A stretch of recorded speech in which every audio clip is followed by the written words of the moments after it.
When I lived in Beijing, there were some Chinese sounds I could not pronounce. When I started studying Chinese, I couldn't pronounce it. But because of my constant exposure and because of my constant listening, I was in China every day living my life. I wasn't trying to learn Chinese in terms of practicing it with others. I was just listening to Chinese for months. And then when it was finally my chance to speak, it was easy for me to produce those sounds because I registered it the correct way from my environment. It was so immersive. I was listening to Chinese native speakers all the time on the train, at work, in public, at the restaurants. For you, you don't have that environment. You don't have that English environment to help you, to immerse you. And this is where the first obstacle lies. You need to create that English environment for yourself. You need to start listening as much as you can to native speakers. I'm talking about from morning to night. You need to be listening to native English. And when your brain starts registering it and you listen to it, hopefully when it's time for you to produce those sounds, you'll say it the right way. But of course, you still need to recognize your old pronunciation bad habits to reverse them. What I mean is that if you want to improve your pronunciation, you first need to listen to the correct pronunciation. So the Okay, more so exposure you gain in listening to the correct pronunciation, as you are listening, you want to be repeating it and whispering back,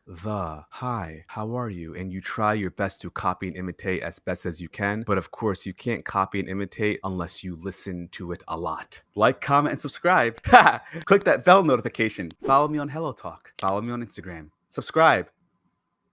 Am I finished?